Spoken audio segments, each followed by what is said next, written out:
If you hadn't watched Arsenal at all this season and you asked me to show you a match that could kind of represent Arsenal's match or Arsenal's season in a nutshell, I would probably show you this West Ham game. The highlights or even the full match. Highlights just wouldn't do it justice. So to start things off, I saw Callum Chambers in the starting lineup and I thought, boy, he hasn't played almost at all this season. You have guys like Cedric, you have Bayern, who are both right backs who can play the position, and you're choosing a guy like Callum Chambers to come into this match.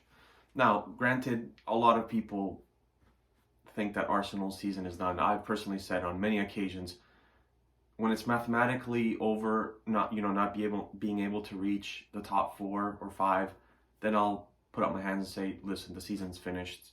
Do what you got to do to kind of push through the rest of the season.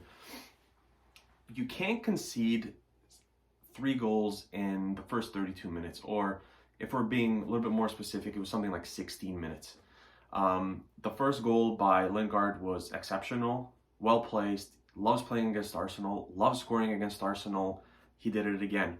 The second goal on a free kick, one of the first things that you're taught when you're starting out playing football is, the first thing I was taught was never turn your back when a player is kicking the ball. So never turn your back on the player who's kicking the ball, because what's the worst that the ball's going to do?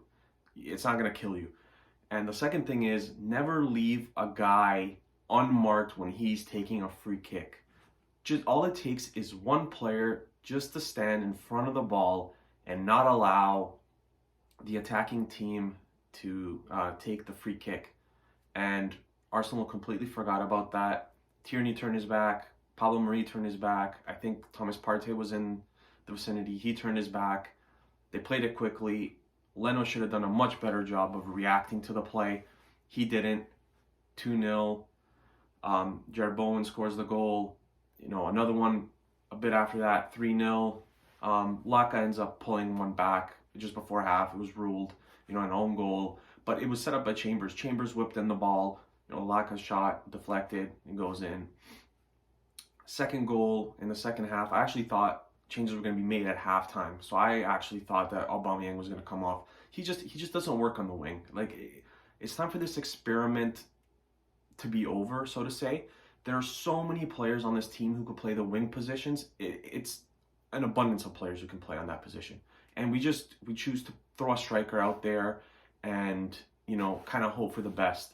If this was any other position, that I'd say fine, you're using a guy at a position, we don't have too many players who can play that position, then it's fine. But you have so many wingers on this team who could play the position, and we continue to use Aubameyang there again.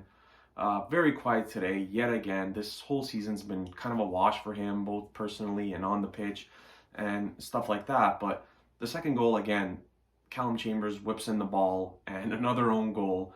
And I thought, this is the only way that we're even going to get a result today, is if West Ham essentially scores on themselves. And the third goal, excellent whipped in ball by Pepe, excellent header by Lacazette. I thought Lacazette was really good today. I think Odegaard and Chambers stood out the most out of anyone today, believe it or not, Chambers.